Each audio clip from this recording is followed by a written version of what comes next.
দর্শক,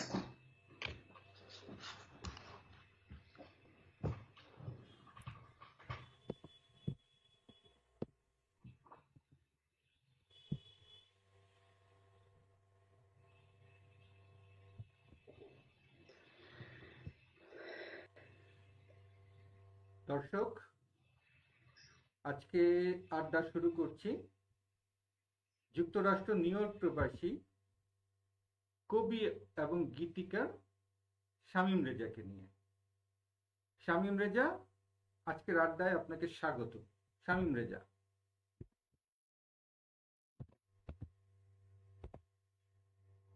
জন্য আমি খুবই আনন্দিত এবং গর্বিত বোধ করছি আপনার সঙ্গে কথা বলতে পেরে। ধন্যবাদ শামীম রেজা। কথা শুরু করি। আজকে শামীম রেজা সম্পর্কে একটু বলে নিই। শামীম রেজা মূলত একজন প্রকৌশলী ইঞ্জিনিয়ার। ইঞ্জিনিয়ারের সাথে কবিতার একটা প্রকৌশলের সাথে কবিতার একটা দূরত্ব থাকে, কিন্তু শামীম রেজা এই জিনিসটাকে সমন্বয় করেছেন, যেটা সাধারণত খুব কম দেখা যায়, খুব কম ক্ষেত্রে এরকম সমন্বয় ঘটে। যারা সাধারণত ইঞ্জিনিয়ারিং এ থাকেন তাদের সাহিত্য চর্চার সময় খুব একটা হয়ে ওঠে না। তো এর মধ্যে উনি চর্চাও করেছেন, কবিতা লিখছেন এবং কবিতার বইও আছে তার। তো সেই ব্যাপারেই আগ্রহী হয়ে ওঠা আমাদের। আর এই আড্ডাটা মূলত আমাদের কাছের মানুষদের নিয়ে, যারা সাহিত্য চর্চার সাথে আছেন, আমাদের পরিচিত জনদের নিয়ে।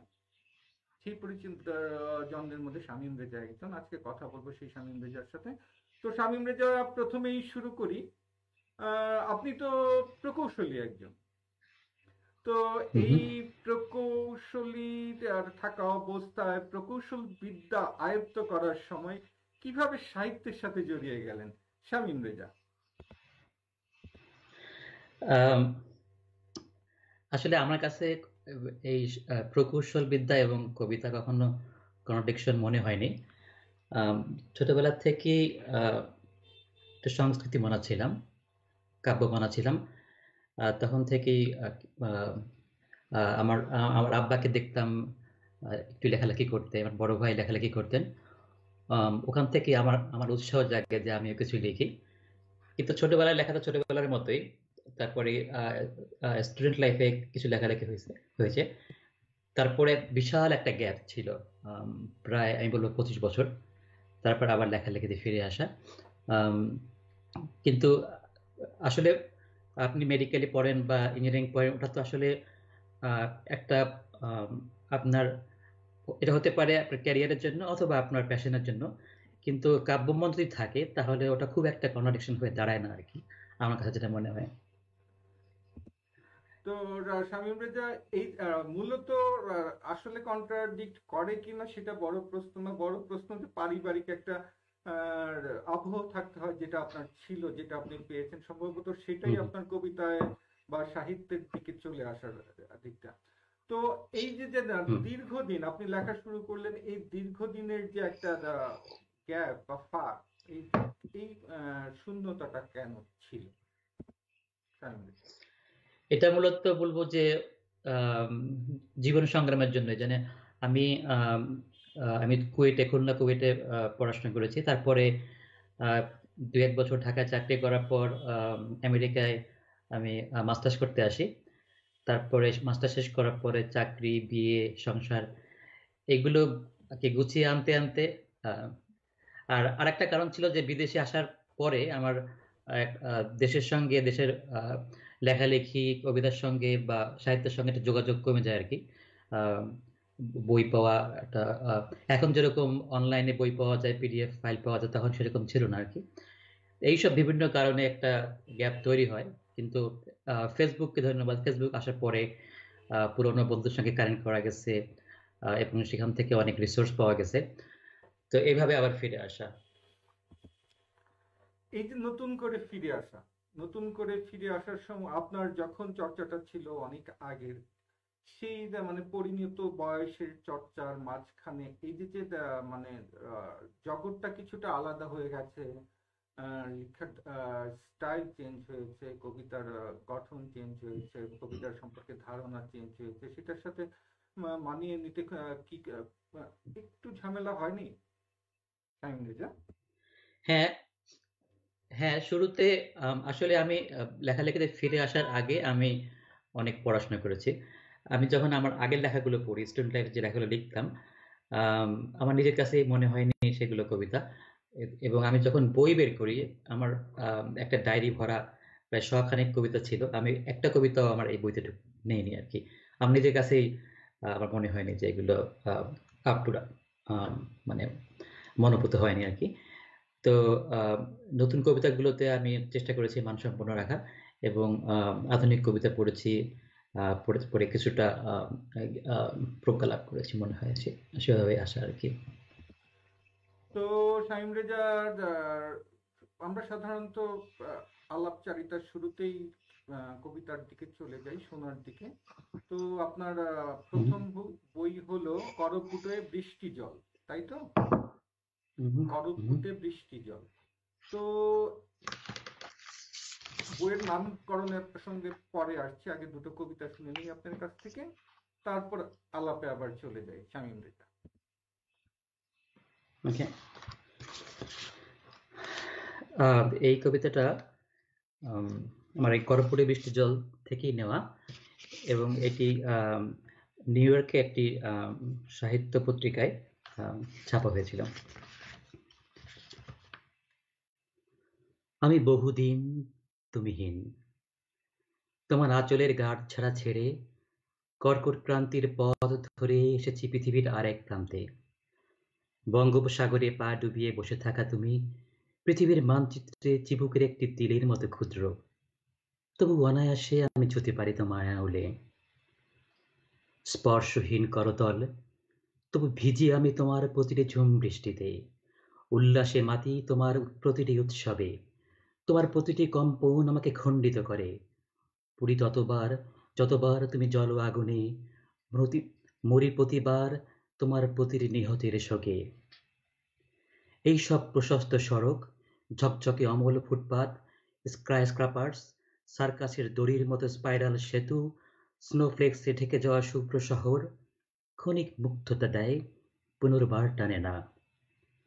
মাউন্ট সিয়েরার খাদের কিনার ঘেঁষে সিনিক ড্রাইভ, টলমলে সবুজ লেক, নীল অতলান্তিক সমুদ্র, সমুদ্রের ভিতর হেঁটে যাওয়া পাথরের পিয়ার ধরে ক্ষণিক আলোড়ন দেয়, তোলপাড় করে না। কেবল একবার একটি দৃশ্য আমাকে ব্যস্ত মাল্টিলেনের সড়কে হাই স্পিডের গাড়ি থেকে নামিয়ে এনেছিল, দাঁড় করিয়ে দিয়েছিল একটানা কয়েকদিন বৃষ্টি জমা এক জলাভূমির কাছে। যেরকম জলাভূমির কাছে আমার অনেক দিন ফেরা হয় না। আমি একখণ্ড তোমার পারে অপার হয়ে বসে থাকি। ধন্যবাদ।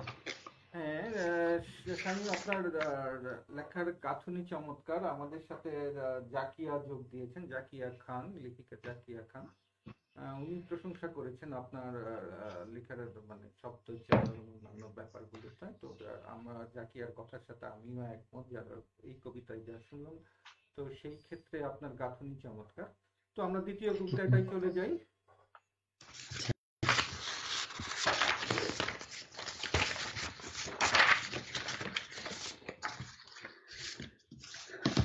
আম এবার যে কবিতাটা পড়বো এটি আম আম প্রথম আলোতে ছাপা হয়েছিল।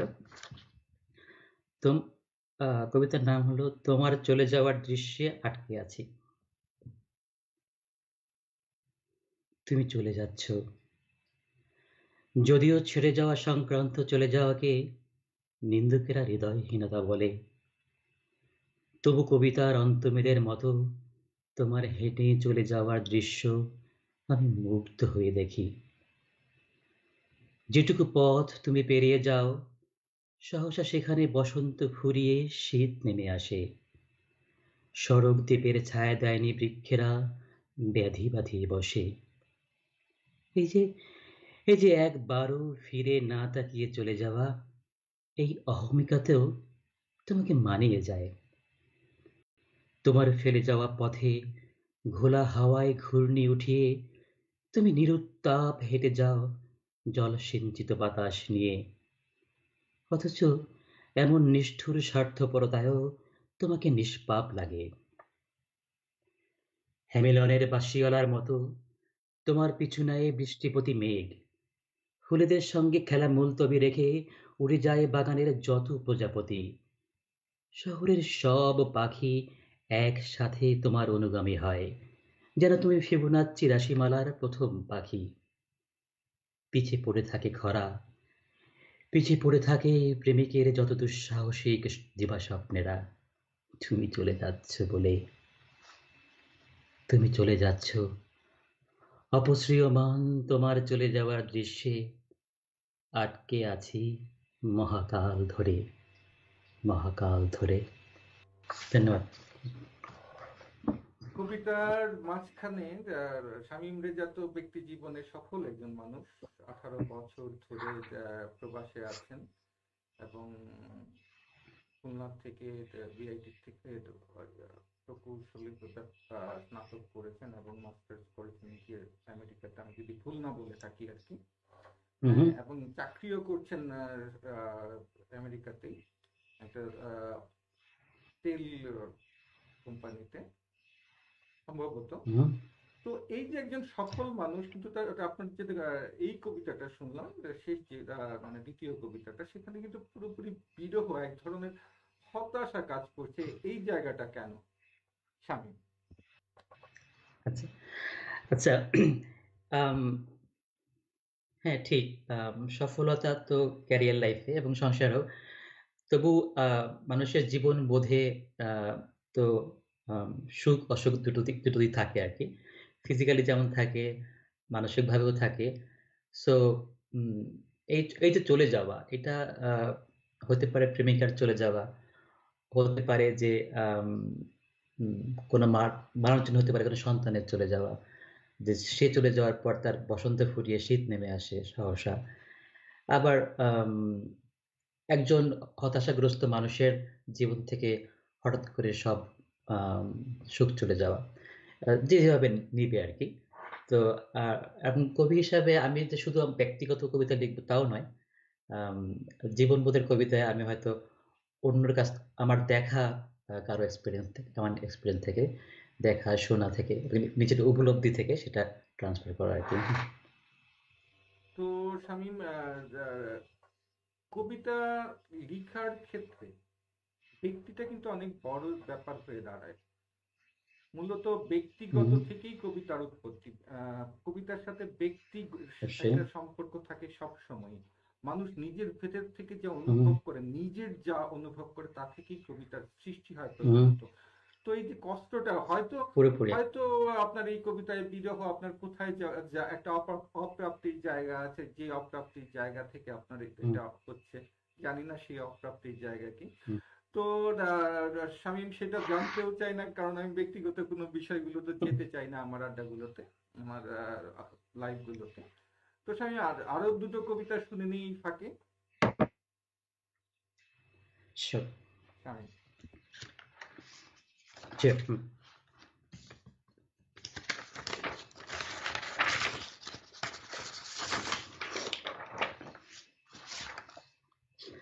এই কবিতার নাম নির্বাণ। আমার জীবন চোখে বুকে গেলেও পৃথিবী নির্ভুল ঘুরবে মহাকর্ষের সূত্র মেনে। নিয়ম করে ঠিকঠাক হবে সূর্যের উদয় অস্ত, কলায় কলায় পূর্ণ হবে পোয়াতি চাঁদ, উজ্জ্বল জ্যোতি ঠিক ছড়াবেই সন্ধ্যাবাতি লুব্ধ।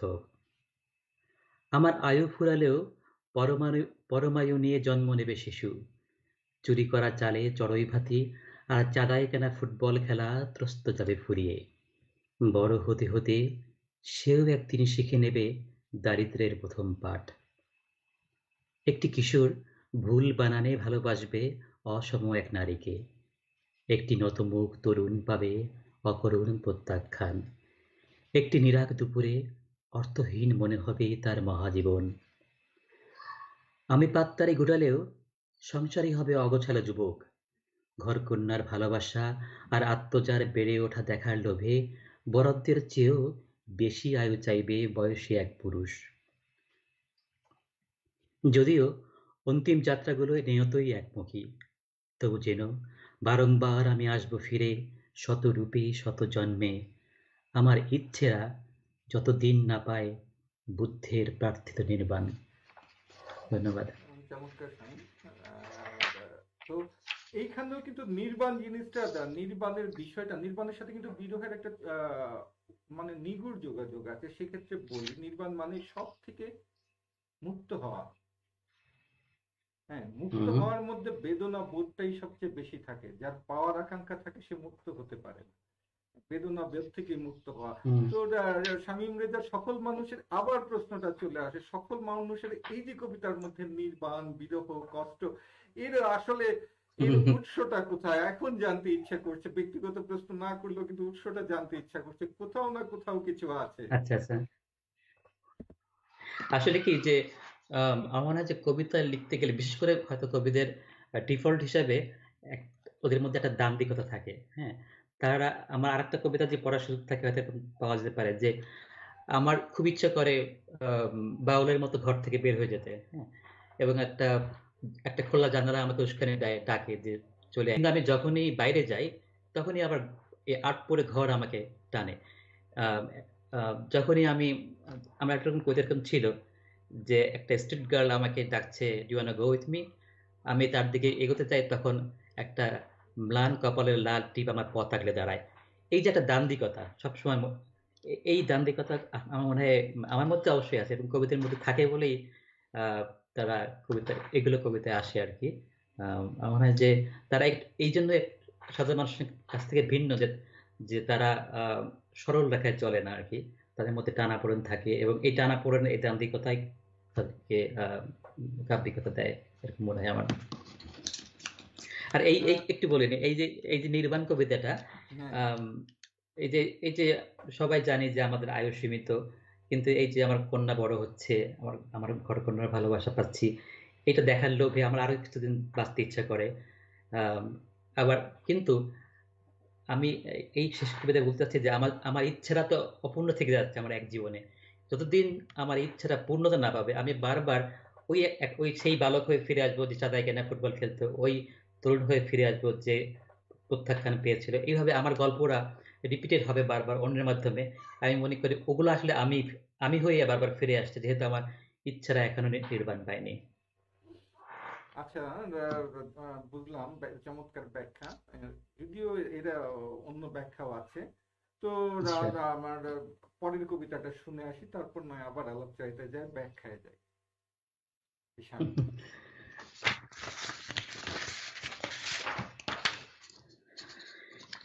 আম, এই কবিতাটার নাম আমি। আমি ঘরে ফিরলে একই সাথে আমার ও ঘরের অপেক্ষা ফুরায়। ঘরের ছোট্ট আমিগুলো পাখির মতো উড়ে আসে বউকে, চঞ্চু ঘষে গ্রীবায়। বৃদ্ধা আমি একবার উকি দিয়ে আমার ঘরে আসা দেখে পুনরায় জায়নামাজে ফিরে যান। যুবতী আমি সবার চোখ এড়িয়ে আমার ঠোঁট থেকে চুমুকে শুষে নেয় অবসাদের বিষ। আমি শ্রান্ত দেহ আরামে বিছালে কিশোরী আমি বেলি দুনিয়ে চা নিয়ে আসে। চায়ের ধোঁয়ার সাথে বাষ্প হয়ে উড়ে যায় আমার যত বেদন। আমি নাভিমূলের উৎস থেকে উঠে আসা দীর্ঘশ্বাসের সাথে উগরে দেই আমার সারাদিনের যত পেষণ। আমার এক চিলতে আকাশে সন্ধ্যা নেমে এলে আমি ঘাসের বিছানায় চিত হয়ে শুই। দূর থেকে কানে আসে শিশু আমিদের পাঠের গুনগুন, রমণী আমিদের সাপলুডু খেলার হইচই, বৃদ্ধ আমির কোরআন তেলাওয়াতের সুর। নগ্ন আমি নিমগ্ন হই অনন্ত ছায়াপথে, অযুত নিযুত তারাদের মধ্যে আমি কোথাও নেই। আমার এই কবিতাটার মধ্যেও আবার সেই আগের কবিতারই একটা ছিল যে আমি সবকিছুর মধ্যেই আমি আসলে আমার সংসার, আমার পরিবার, এগুলো আমার ভগ্নাংশ। এই জন্য আমি যখন শামীম, বাসায় ফিরি আমাকেই আপনার দেখি। এই যে কবিতার গুলোর মধ্যে আপনি দীর্ঘদিন প্রবাসে আছেন, দীর্ঘদিন 18 বছর, মানে দেড় যুগ সময়, দেড় যুগ কিন্তু খুব কম সময় না, এতদিন প্রবাসে আছেন। কিন্তু আর এতে থেকে বোঝা যায় যে আপনি প্রবাসে থাকলেও আপনার দেশের মাটি আপনাকে খুব টানে। কবিতার যা মানে উম, এই এই জায়গাটা, এই ব্যাপারটা আপনি কিভাবে দেখেন যে এতদিন আছেন, আপনার কবিতায় দেশের মাটি উঠে আসছে, দেশের মাটির টানটা আপনার কিভাবে অনুভব করেন কবিতার সাথে সেই প্রবাসে? স্বামী। উম, আমার তো খুবই আসে।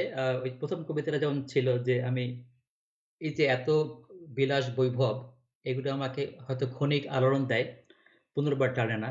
কিন্তু একটু বৃষ্টি জমে, হ্যাঁ, বৃষ্টির পানি জমে একটা শুকনো জায়গায় একটা জলাভূমির মতো তৈরি হলো, ওটাই আমাকে স্থবির করে দেয়, ওটা আমাকে টেনে নিয়ে যায়, সেখানে দাঁড় করায়। এবং তখন আমার মনে হয় যে আহ, আহ, একখণ্ড তোমার পারে আমি অপার হয়ে বসে থাকি আর কি। তো আর আমাকে তো নস্টালজিয়ায় ভোগায় অবশ্যই। আমার অনেক কবিতায় বারবার দেশে ফিরে যাওয়া বা ছেলেবেলায় ফিরে যাওয়ার কথা ঘুরে ফিরে আসে। তবে একটা ওই যে যে দান্দিকতার কথা বলেছিলাম আর কি, যে আমি আম, সমুদ্রের খুব কাছে যেয়ে ওই সমুদ্রের জল না ছুঁয়ে ফিরে আসা, এই টাইপের আর কি আমার মধ্যে দান্দিকতা কাজ করে।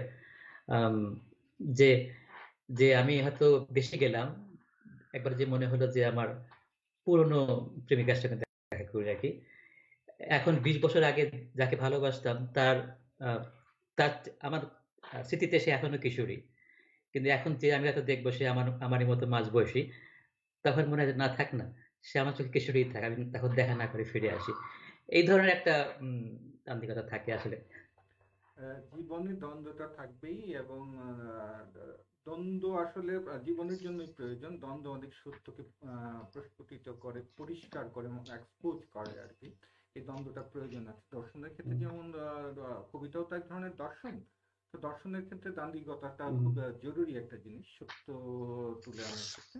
তো এই যে আর সেই ক্ষেত্রে সেই দ্বন্দ্ব থেকে উঠে আসলো আপনার আর সেই কৈশোর প্রেমের কথা বা এইটার কথা। তো এই চিন্তা করি প্রথম দিকের আপনার শুরুর দিকের একটা লেখা শুনে আসি আমরা আপনার কাছ থেকে, প্রথম দিকে। হ্যাঁ। শুরুর দিকে।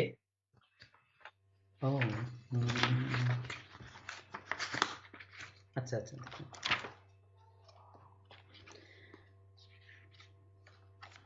আচ্ছা, আম,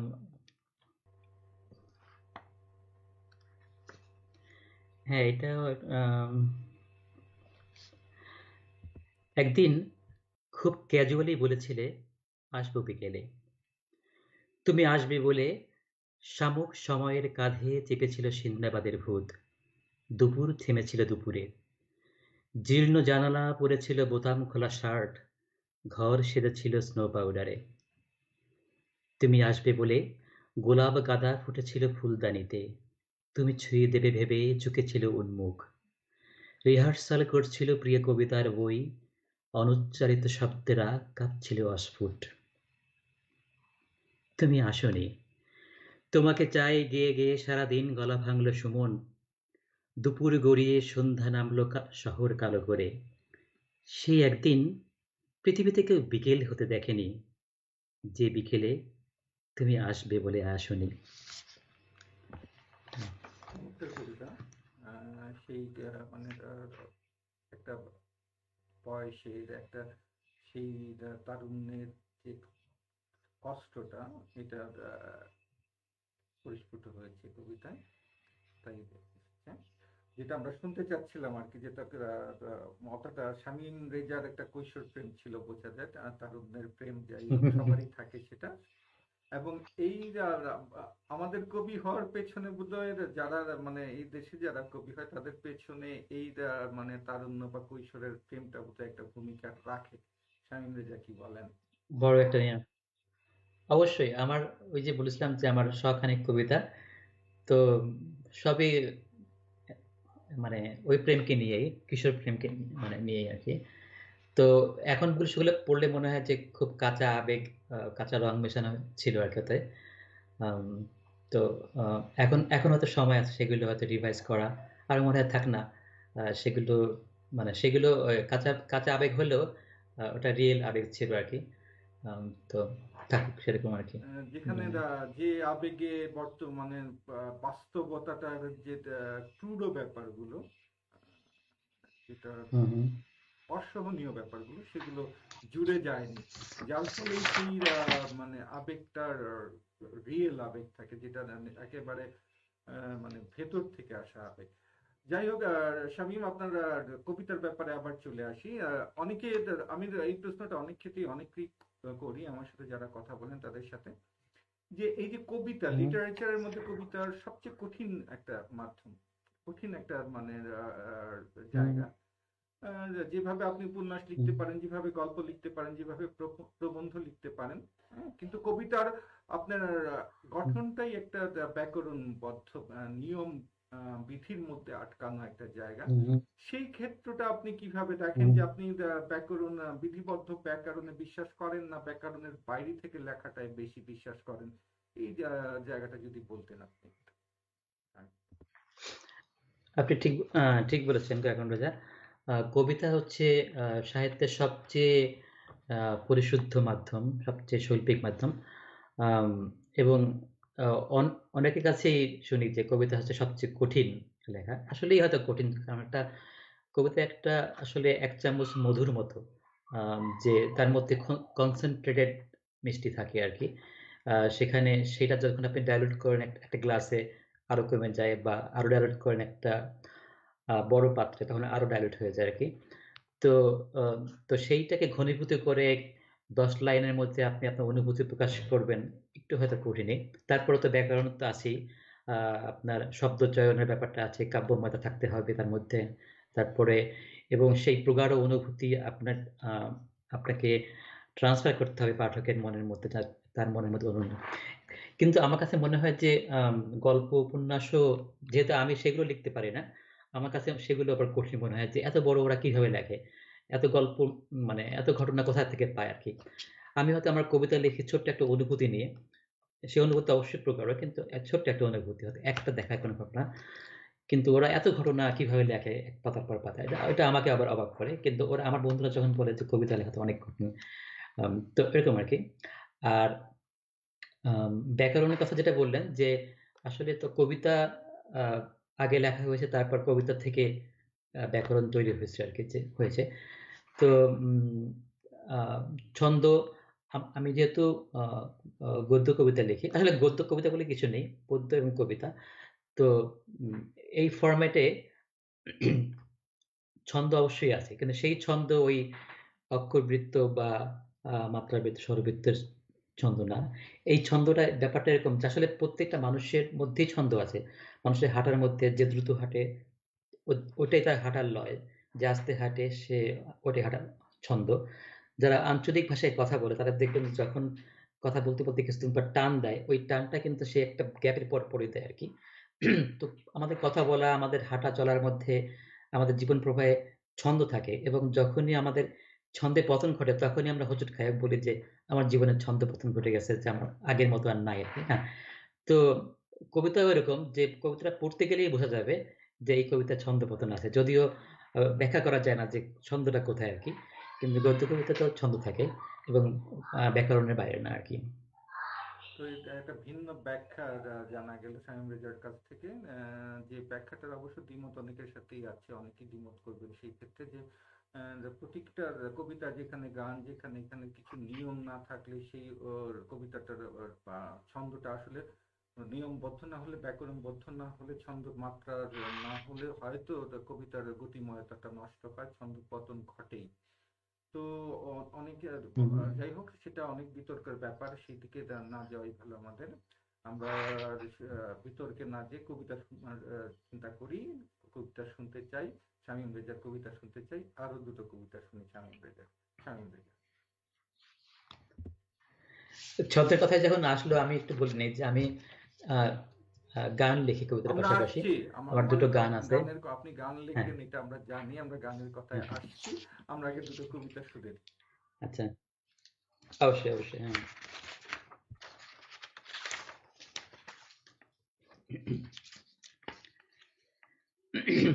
আর এই কবিতাটির নাম স্বকীয়া। এবার ছুটি পেলেই আমি চলে যাব নিজের কাছে। প্রত্যাখ্যাত বাহুর কাছে, নতজানু গ্রীবার কাছে, সযতনে তুলে রাখা বুকের গোপন তীরের কাছে। বহুদিন নেইনি খবর, বয়স বাড়ছে ত্বকের, চুলের, কতদিন ছুঁই না ওদের। বিষিয়ে ওঠা ক্ষতগুলো শুষে নিয়ে এবার ছুটি পেলেই আমি চুমু খাবো নিজের ঠোঁটে। এবার ছুটি পেলে আমি আড্ডা দেব নিজের সাথে, অভিমানী ঠোঁটের সাথে, ক্লান্ত দুটো চোখের সাথে। নিকোটিনের ধোঁয়া গিলে বসবো নিবিড় শরীর ঘেঁষে। বহুদিন নেইনি খবর, মরচে ধরছে মনের প্রাণের, কতদিন পাইনি ওদের। হাঁপিয়ে ওঠা মনটাকে শুষড়ে দিয়ে এবার ছুটি পেলে আমি আমি ঘুমাতে চাই নিজের সাথে।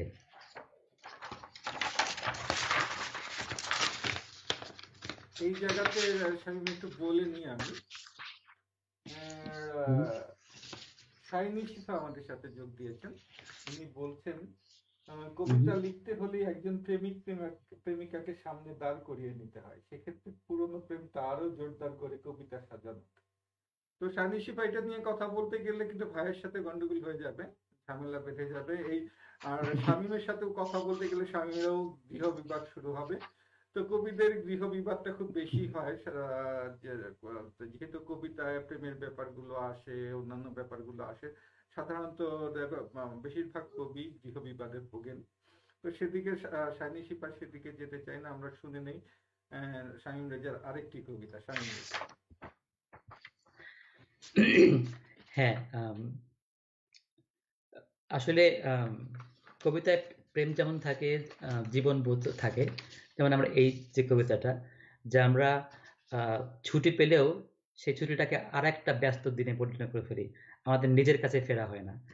তো ওরকম একটা অনুভূতি থেকে দেওয়া, যে এবার ছুটি পেলে আমি চুমু খাবো নিজের ঠোঁটে। ওকে, আমার শাইনি শেফার কথা না, এটা আসলে জাস্ট কোইন্সিডেন্স। এই পরবর্তী কবিতাটা নাম হচ্ছে পরকীয়া। ঠিক আছে। আমি কারো একার সত্য নই, নই কারো কিংবা সবার, আমি নিজস্বই একার। জুৎসই সংসারে নই আমি, সন্ন্যাসও টানে না আমাকে। আমি আমি সারা জনম উজান বাই, ভাটির নাগালের আসে। আমি যতবার ঘর পালাই দূরে কোথাও যেতে, প্রতিটি দূরে যাবার পথ আমার ঘরে এসেই মেশে। কোনোটাতেই নিপুণ নই আমি, প্রেম বা লাম্পট্যে। আমি ভালোবেসে সুখ নাহি পাই, পাই বিষাদ বিরহে। আমি আড্ডামুখর ড্রয়িং রুমে নিঃসঙ্গ চেয়ার হয়ে থাকি, তুমুল কোলাহলে হঠাৎ উদাসীন। সহসা আনমনা হই মিটিংয়ে, তাকে ভেবে। আমি হাঁটি, হাঁটি, হাঁটি, তপ্ত দুপুরে বা ভেজা বরষায় তাকে চেয়ে, যে চাহিলে আসে না, তিয়াগিলে আসে কাছে। সঙ্গমে উপগত আমি নির্লিপ্ত হই অকস্মাৎ, যখন সে আসে সন্তর্পণে, মনে ও নিউরনে। আমি তাকে পেরেক বিঁধে আটকে রাখি বুকে। কবিতা, যার সাথে আমার অনিবার্য পরকীয়া। এই জায়গাটা খুব সুন্দর, মনে ও নিউরন এই রমনানের এই বাক্যের অদ্ভুত এই জায়গাটা। আর কবিতার সাথে পরকীয়ার যে ব্যাপারটা, এইটা মানে অন্য এই কবিতাটাকে অন্য দিকে নিয়ে গেছে। এইটা হয়তো ঘরের পরকীয়ার চিন্তার থেকে অনেক বাইরে, অনেক বড় একটা ব্যাপার। হুম? আর জীবনবোধের কথা, কবিতা হুম, মূলত জীবনবোধকেই ঘিরে। কবিতা মানুষের যাপিত জীবনের একটা দৃশ্যমান অংশ, যেটা আমরা হুম, শৈল্পিকভাবে উপস্থাপন করে যারা কবিতা লিখেন। যাপিত জীবনের বাইরে কোনো কিছু নয়। আর এখন দেখেন এই সময়টায় কবিতাগুলো আস্তে আস্তে আমরা যে সময়ের একটা টাফ ক্রুশিয়াল মোমেন্টের মধ্যে দিয়ে যাচ্ছি আমরা সারা বিশ্বে আজকে। আপনি প্যান্ডেমিকের কথা বলেন, অন্যান্য কিছুর কথা বলেন, নানাভাবে আমরা একটা ক্রান্তিকাল অতিক্রম করছি। এই ক্ষেত্রে কবিতাগুলো জীবনবোধের হুম, কবিতা হয়ে উঠছে। এখন কিন্তু কবিতায় অনেক ক্ষেত্রেই প্রেমের জায়গায় আমাদের না পাওয়ার কষ্ট, আমাদের ক্ষোভ, আমাদের ক্রোধ, আমাদের বিক্ষোভগুলো এসে জমা হচ্ছে। হ্যাঁ, তো এই সময়টায় তো হুম, কবিতা তো জীবনবোধের জায়গা থেকে। তো এখন গানের কথায় আসি। শামীম হুম। রেজা, কবিতা লিখতে লিখতে কেন হঠাৎ গানে যাওয়া? আম, এটা আমার উম, ছোটবেলা থেকে একটা ইচ্ছে, যে এই যে একটা গান আমরা গুনগুন করে গাই, তাই না? শিল্পীরা তো গাই, আমরা সবাই গুনগুন করে গাই। এতটা আত্মিক ভাবে আমরা কিন্তু কবিতা, গল্প উপন্যাসে থাকে না। গল্প উপন্যাস একবার পড়া হয়ে গেলে রেখে দেই। কবিতা হয়তো মনে থাকে, হয়তো মাঝে মাঝে আবার পড়া হয়। কিন্তু গানটা কিন্তু আমরা আহ বাথরুমে গোসল করতে করতে গাচ্ছি, আমরা পড়তে পড়তে গাচ্ছি। এই যে গানের প্রতি মানুষের একটা প্রেম থাকে, এটা শুধু যে গানের লিরিক্স তা না, এর সঙ্গে সুর, এর সঙ্গে তার ইনস্ট্রুমেন্টের বাজনা এবং গায়কী সব মিলিয়ে আহ, একটা প্রোডাক্ট আর কি। তো আমার খুব ইচ্ছা করতো যে আমার কোনো কবিতা যদি সুর হতো এবং সেটা যে কেউ গেত আর কি, এটা ইচ্ছা মনে মনে ছিল। তো একবার একটা সুযোগ এসে গেল, আমার এক বন্ধু আছে এখানে শারিয়ার, আম, ওর সাথে যোগাযোগ আছে অনেক শিল্পীদের আর কি। তো আমি ওকে অ্যাপ্রোচ করলাম যে আমি একটা গান করতে চাই আর কি। তখন ওর সঙ্গে এসআই টুটুল এবং পার্থ ওদের সঙ্গে পরিচয় ছিল। তো এরকম কয়েকজনকে অ্যাপ্রোচ করার পর এসআই টুটুল আমার একটা গান করতে রাজি হয় আর কি। তখন আমি লিরিক্সটা লিখি। আমার একটা কবিতাকে ভেঙে, মানে ওই যে ছন্দের কথা যেমন আসলো আর কি, আপনার গানে তো ছন্দ মাস্ট, আপনার মিটারে মিটারে লিখতে হবে। তো একটা কবিতাকে ভেঙে আমি গান লিখলাম এবং সেটা হলো। এবং এখন অবশ্য আমার আরো 4টা গান পাইপলাইনে আছে এবং আহ, আহ, তার মধ্যে 3টে গানেরই সুর এবং গাওয়া হয়ে গেছে। একটা এই সময়কার অনেক জনপ্রিয় শিল্পী লুৎফর, যে ওই যে ঘুরি তুমি কার আকাশে ওড়ো, ওই গানটার শিল্পী, উনি একটা গেয়েছেন। আর এসআই টুটুল একটা গেয়েছেন। আর আরেকজন হচ্ছে আহমেদ ইউসুফ, খুব ভালো ক্লাসিক গায়, নজরুল সঙ্গীত গায়, উনি একটা গেয়েছেন। তো এগুলো হয়তো এই এই বছর শেষে বা সামনের বছরের শুরুতে আসবে আর কি এখন ইউটিউবে। মোটামুটি দুটো গান ইউটিউবে আছে, এই তো?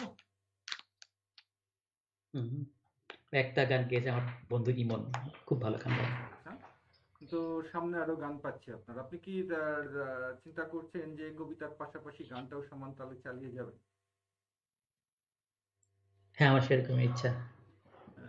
তো গান লিখতে গেলে তো অনেক কিছু চিন্তা করে লিখতে হয় আপনার। এখানে তো আপনি নিজেই বললেন যে এখানে মাত্রা ছন্দের ব্যাপারটা এখানে চিন্তা করতে হয়, এখানে বা মুখ অন্তরা নানাভাবে করতে হয়, এবং সুরের হুম। একটা ব্যাপার হুম। মাথায় খেলতে হয়।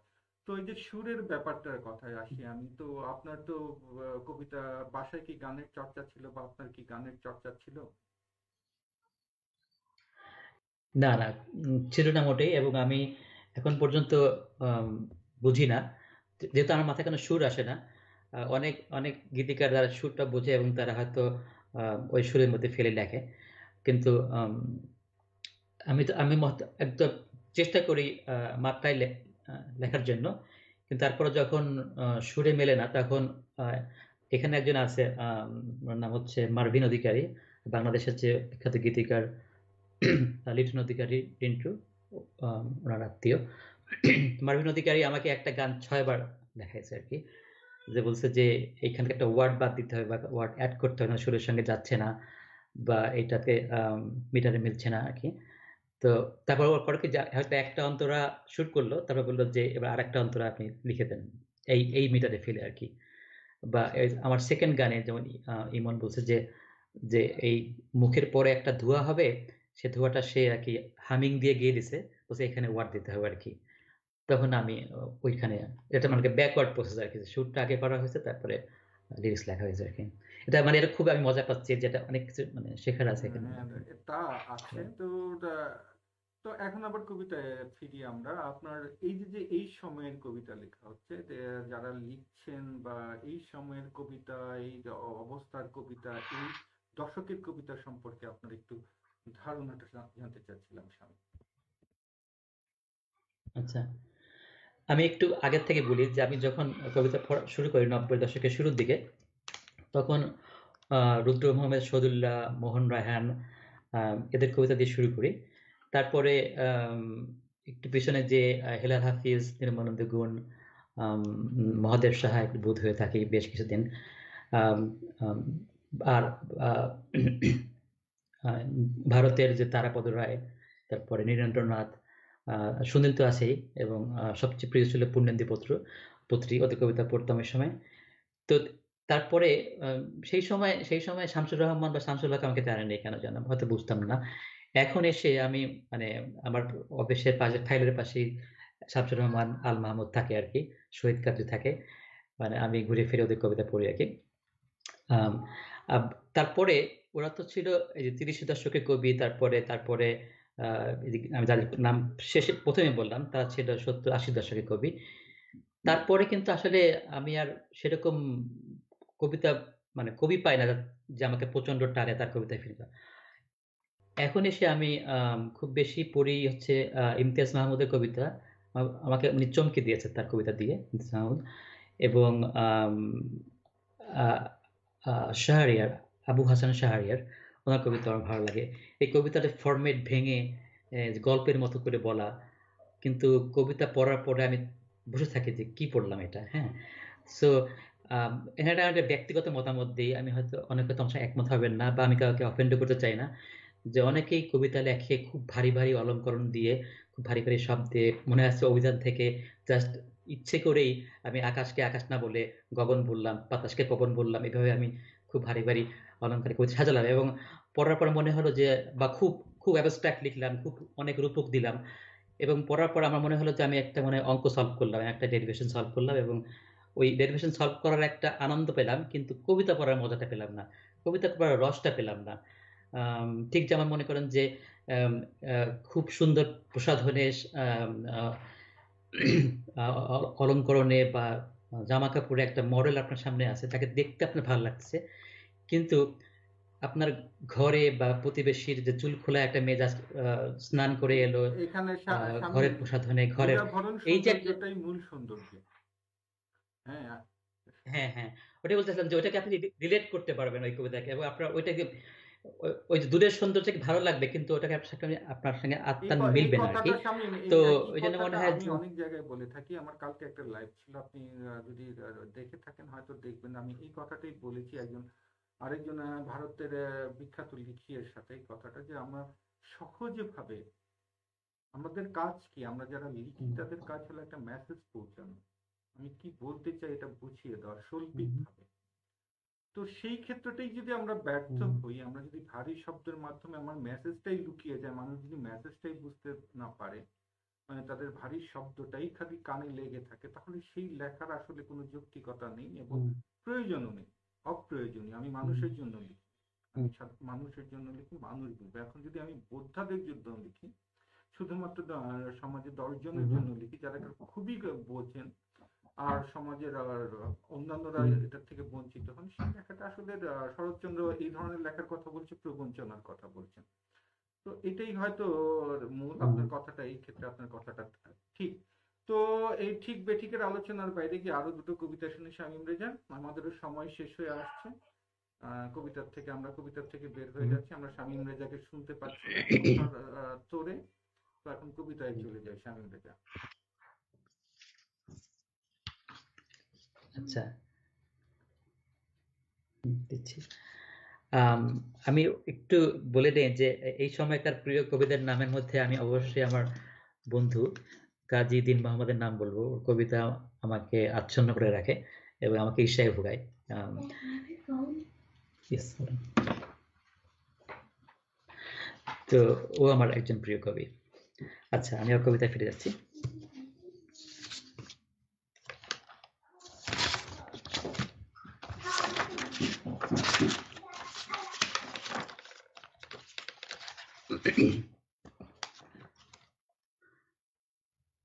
আজকাল প্রায়শই মাঝরাতে ঘুম ভেঙে যায়, অনেক শ্রমের দামে কেনা ঘুম।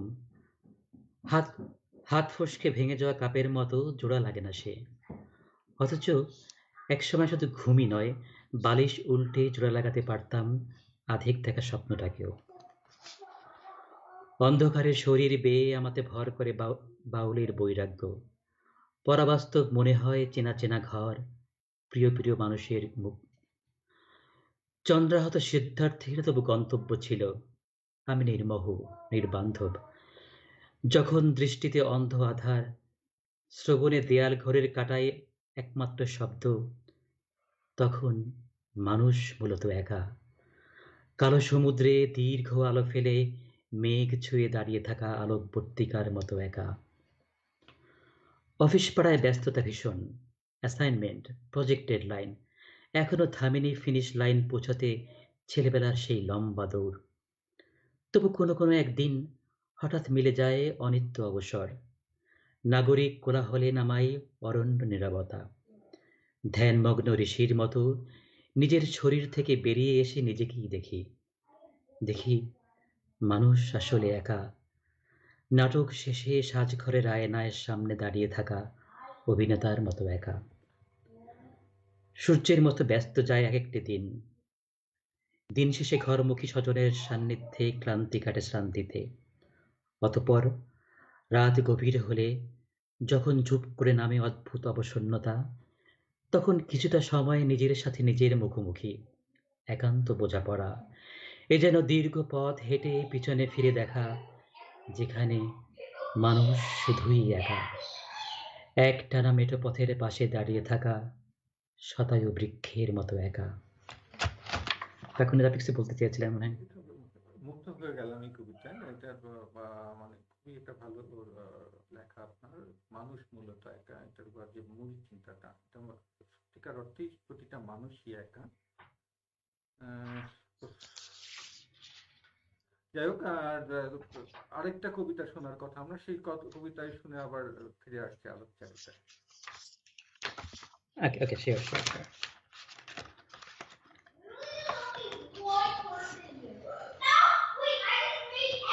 এক সেকেন্ড।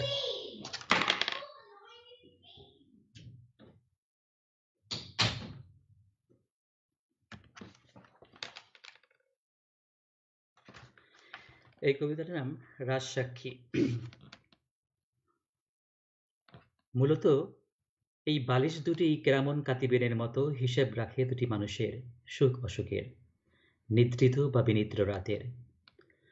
দুটো বালিশ শুয়ে থাকে পাশাপাশি, গা ঘেঁষে অথবা মুখোমুখি, অনেকটা গল্প করার ভঙ্গিতে। অথচ দুটো মানুষ শুয়ে থাকে পিঠ ফিরিয়ে, দুটো শরীরে যদিও হাত বাড়ানোর ব্যবধানে, দুটো মন পাথর কঠিন পুঞ্জীবিত অভিমানে। একটি বালিশ জমা রাখে সঞ্চয়ী অ্যাকাউন্টে জীবনের যত দীর্ঘশ্বাস, অন্য বালিশ হিসেব রাখে কতটা ঘূর্ণিতে ওঠে, কতটা জলোচ্ছ্বাস।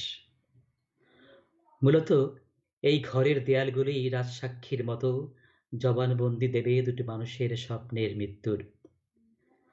চার দেয়ালে উপুর করা একখানা ছাদ, একটা জানালা, পর্দা সরালেই মন পালানোর হাতছানি, একটা আয়না বা আয়না ধরে যুগল দুটি মুখ দেখার। দুটো মানুষ বসত করে এক ঘরে, ভুল করে, দুটো মনের ঠিক ঠিকানা ভিন্ন ভিন্ন বন্দরে। একটি দেয়াল ঠিকঠাক জানে কতটা রক্তক্ষরণে খুন হয়েছে মন, অন্য দেয়াল ঠিক বলে দেবে কতটা সন্ত্রাসে ছিল, কতটা জখম। চমৎকার লেখা। ধন্যবাদ। শামীম রেজা, আপনার জাকিয়া খান যেটা বলেছেন বা সাইনি সিফা যেটা বলেছেন, তাদের কথায় আমি মানে ভরসা ছিল তাদের কথার উপর, যেন সাইনি রেজার লেখা, যদিও আমার দুর্ভাগ্য যে আমার আগে পড়া হয়নি, আপনাকে করতে পারলে ভালো লাগতো, ভালো হতো, কিন্তু আমি মানে যতটুকু আশা করেছিলাম যে সেই ক্ষেত্রে আমি মানে অনেকটাই পুরোটাই বলা যায় যে পেয়েছি আপনার কাছ থেকে। চমৎকার লেখা শামীম। তো আমাদের সময় শেষ হয়ে আসছে শামীম, আমরা আরো একটা কবিতা শুনবো। আহ, তার আগে একটু কথা বলে নিই যে ভবিষ্যতের আর চিন্তা কি, আরো কি বই হচ্ছে আপনার সামনে, বই মেলা আছে বা অন্য কোনো বই আবার, এবং গানের ব্যাপারটাও যদি একটু বলতেন যে ভবিষ্যৎ হুম। পরিকল্পনা। আচ্ছা, বইয়ের ব্যাপারে আমি এই পরবর্তী বই বের করতে সময় নিচ্ছি। আপনি জানেন যে আমার প্রথম বইটা 2019-এ বের হয়েছে। 20 গেল, 21 গেল, এবারও হবে না। আমি হয়তো 22-এ বের করতে চাচ্ছি, মানে পরের বছরে। আমি সময় নিচ্ছি এই জন্য যে আমি চাই যে আমার দ্বিতীয় বইয়ের প্রতিটি কবিতা মানসম্পন্ন হোক, এবং আরো বেশি আধুনিক হোক। আম, এই জন্য আমি একটা কবিতা, আগে যেরকম একটা কবিতা, আগে ফেসবুকের একটা অ্যাডিকশন থাকে যে একটা কবিতা লিখে পোস্ট করে দেওয়া, এখন আমি কবিতা লিখে ফেলে রাখি এবং সপ্তাহখানিক পরে আবার দেখি, রিভাইজ করি। যতক্ষণ পর্যন্ত আমি নিজে সন্তুষ্ট না হই ততক্ষণ দেই না আর কি। তো এই জন্য আমার মনে হয় যে আমি এই গত 2 বছরে আমি মাত্র 30টা কবিতা লিখেছি মাত্র। সো আমি চাই যে আমার পরবর্তী কবিতাগুলো মানসম্পন্ন হোক, এই জন্য। আর গানের ব্যাপারে হচ্ছে যে গান তো আসলে আমি একা, আমি খুব চাই যে আমার গান আসুক প্রতি 3 মাসে, কিন্তু আসলে টিম ওয়ার্ক তো। একজন সুরকার সুর করতে হবে, তারপরে একজনকে কম্পোজ করতে হবে, মিউজিক ইনস্ট্রুমেন্ট অ্যারেঞ্জ করতে হবে, একজন গাইবে। এবং আগে যেরকম ছিল যে 12টা গান নিয়ে একটা সিডি বা ক্যাসেট হতো, এখন তো তা নয়। এখন একটা গান বের করতে আপনার মিনিমাম 1 লাখ টাকার মতো খরচ হয়ে যায় আপনার ইউটিউবে দিতে, শুটিং করতে। সো এই খরচের ব্যাপারটা থাকে ওখানে। সব মিলিয়ে আর কি খুব বেশি যে হোপফুল তা না, এই এই হয়তো এই ক্ষেত্রে বছরে স্বামীর একটা একটা দুইটা গান কথায় আসি বেরোতে যে পারে। একসময় গান শোনার ছিল। হ্যাঁ, এই যে যে হুম দেখার ক্ষেত্রে যে এখন আমরা গানটা দেখারও হয়ে গেছে, সেই ক্ষেত্রে শোনার ক্ষেত্রে যে আমরা হুম হুম আগে অনুভব করতাম গানটাকে একেবারে কান দিয়ে ঢুকে বুকে ঢুকে যেত, এখন তো চোখের সাথে লাগে। তো হুম। এই যে চোখের বা সেই মনোসংযোগটা কেটে যাওয়ার দেখার সাথে সেই অনুভবটা কি সেইভাবে আগের মতো আসে কিনা গানে স্বামী? না না, আমি আমি তো ওই যে মোহাম্মদ জাফর ইকবাল স্যারের একটা কথাটা উল্লেখ করতে চাই, যে উনি বলছেন যে তোমরা মুভি দেখো না, তোমরা বই পড়ো। কারণ তুমি যখন বই পড়ো, যে লেখা আছে যে আকাশে মেঘ জমেছে, তখন তোমার মনের কল্পনা তুমি আকাশ দেখো, মেঘ দেখো, এটা তোমার কল্পনা শক্তি বাড়ায়।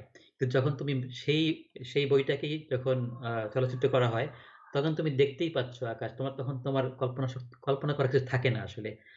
সো গানের ব্যাপারও এরকম, যে যখন গান আসলে আমরা শুনতে শুনতে আপনা আপনি চোখ বন্ধ হয়ে আসে, তাই না? যখন আমরা অডিও শুনি চোখ বন্ধ হয়ে আসে। তো এখন সেটাকে আমাদের চোখ খুলে দেখতে হচ্ছে, দুইটা মডেল গানের সঙ্গে সঙ্গতি না রেখে তাদের মতো করে নাচা গানা করতে।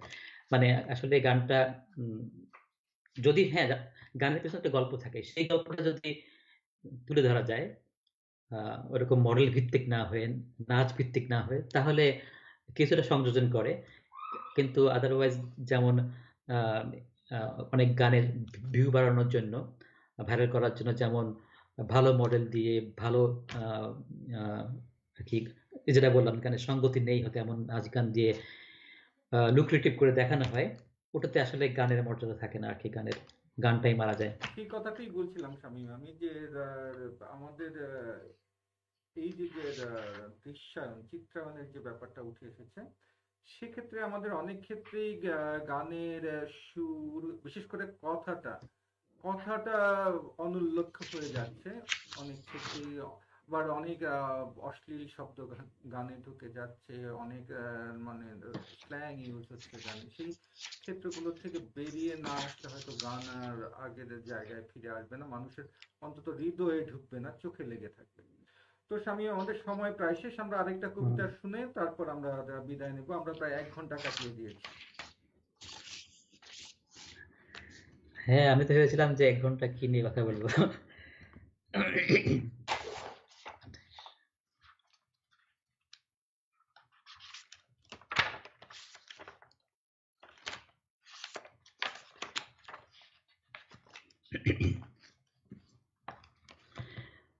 কবিতাটির নাম জীবন যাপন। জীবন চলেই যায়, বস্ত্রহীন বা চালচুলোহীন, এমনকি দু একটা অঙ্গহীন। সে তুলনায় ব্যক্তিগত দুঃখগুলো তেমন কিছু নয়। অপমান ততটা অসম্মানের নয় অগোচরে থেকে গেলে। অবহেলা বিজ্ঞাপনের হাসিতে ঢেকে উপেক্ষাগুলোকে ততোধিক উপেক্ষা করে একটা জীবন কেটে যেতেই পারে ভালোবাসাহীন। পরাধীনতার শেকল পায়ে যত দূর যাওয়া যায়, এই বেশ। নিপীড়নের চিহ্নগুলো খুব সহজেই ঢাকা যায় বসনের নিচে। স্বপনের স্বেচ্ছা মৃত্যু মেনে নিয়ে জীবন চলেই যায় গণিতের সকল সমীকরণ অমীমাংসিত রেখে।